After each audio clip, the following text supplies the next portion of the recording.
একবার ভাবুন তো, পেরুর বিশাল এক মরুভূমির বুকে খোদাই করা কয়েকশো রহস্যময় চিত্র। এগুলো এতটাই বিশাল যে আপনি যদি মাটিতে দাঁড়িয়ে থাকেন, এদের পুরো নকশাটা বুঝতেই পারবেন না। দেখতে হবে আকাশ থেকে। হাজার হাজার বছর ধরে প্রকৃতির বুকে আঁকা এই নাজকা লাইন্স নিয়েই আমাদের আজকের এই আয়োজন। আসলে এই একটাই প্রশ্নই নাজকা লাইন্সের রহস্যকে দশকের পর দশক ধরে বাঁচিয়ে রেখেছে। এগুলো কি সত্যিই মহাকাশ থেকে আসা কোনো অতিথির জন্য বানানো হয়েছিল, নাকি এর পেছনে লুকিয়ে আছে আরও গভীর, আরও মানবিক কোনো কারণ?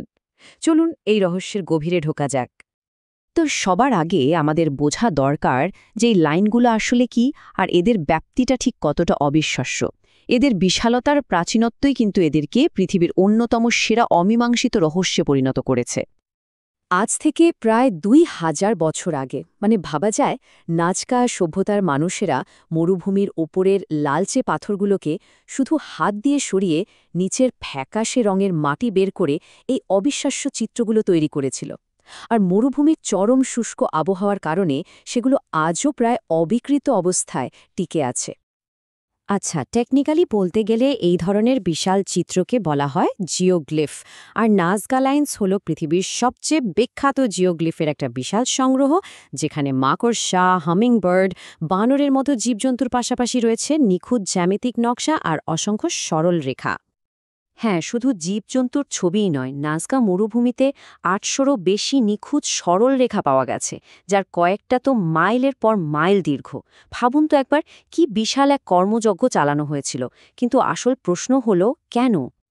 আমরা এখন জানি যে নাজকার প্রাচীন অধিবাসীরাই এগুলো তৈরি করেছিল, কিন্তু সবচেয়ে বড় প্রশ্নটা হলো, কেন? যে মানুষেরা নিজেরা কোনোদিন আকাশ থেকে এগুলো দেখার সুযোগই পায়নি, তারা কেন এমন চিত্র তৈরি করবে যা শুধুমাত্র আকাশ থেকেই অর্থবহ হয়? ঠিক এই জায়গা থেকেই কিন্তু নানা রকম তত্ত্বের জন্ম হয়। আর সব তত্ত্বের মধ্যে যেটা সবচেয়ে জনপ্রিয় এবং নিঃসন্দেহে সবচেয়ে চাঞ্চল্যকর, সেটা হলো ভিন গ্রহের প্রাণীর তত্ত্ব, মানে এনশিয়েন্ট অ্যাস্ট্রোনট থিওরি। এই তত্ত্ব অনুযায়ী নাজকার আসল উত্তর পৃথিবীতে নয়, লুকিয়ে আছে অনেক দূরের কোনো মহাকাশে। দেখুন, ব্যাপারটা বেশ মজার, তাই না?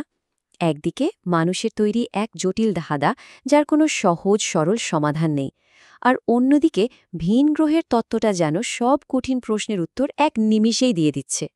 এগুলো কি তাহলে মহাকাশযান অবতরণের জন্য রানওয়ে ছিল, অথবা মহাকাশের অতিথিদের জন্য কোনো দিকনির্দেশনা?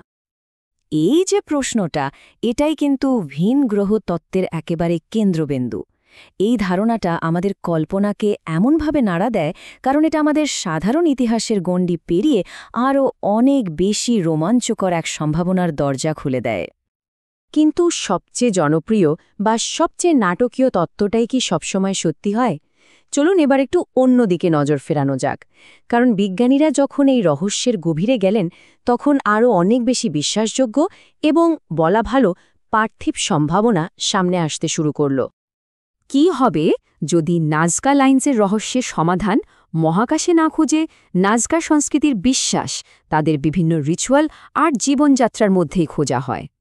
গবেষকদের মতে এই লাইনগুলো হয়তো ছিল ধর্মীয় অনুষ্ঠানের জন্য তৈরি করা পবিত্র পথ, অথবা হতে পারে এটা এক বিশাল অ্যাস্ট্রোনমিক্যাল ক্যালেন্ডার, যা দিয়ে তারা ঋতু পরিবর্তন বা তারার অবস্থান বুঝতে পারত।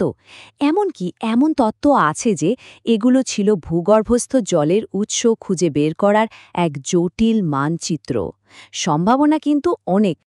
সত্যিটা হলো, কোনো একটা মাত্র তত্ত্ব দিয়ে হয়তো নাজকার পুরো রহস্যকে ব্যাখ্যা করা সম্ভব না। আর এখানেই এর আসল আকর্ষণ। এর আসল মজাটা কোনো উত্তরে নয়, বরং এর অমীমাংসিত প্রশ্নগুলোর মধ্যেই লুকিয়ে আছে। মানে দেখুন, নাজকা লাইন্সের মতো বড় রহস্যগুলো এভাবেই টিকে থাকে। প্রথমে একটা দারুণ চাঞ্চল্যকর ব্যাখ্যা সবার নজর কাড়ে, তারপর ধীরে ধীরে আরও গভীর এবং জটিল সম্ভাবনা সামনে আসে। কিন্তু দিনের শেষে ওই রহস্যটাই তার সবচেয়ে বড় পরিচয় হয়ে ওঠে। হাজার হাজার বছর ধরে নাজকার এই চিত্রগুলো একদম নীরব সাক্ষী হয়ে আছে। তাদের নিজেদের কোনো ভাষা নেই, কিন্তু তাদের ঘিরে যে প্রশ্নগুলো জন্মায় সেগুলো আজও ঠিক সমানভাবে সোচ্চার। আর এটাই হয়তো সবচেয়ে বড় প্রশ্ন, নাজকা লাইন্স কি শুধু এক প্রাচীন সভ্যতার অবিশ্বাস্য কীর্তির একটা নিদর্শন, নাকি এটা আসলে মানব মনের অজানাকে জানার যে চিরন্তন কৌতূহল আর অসীম কল্পনা তারই এক প্রতিচ্ছবি? উত্তরটা হয়তো সবার নিজের কাছে।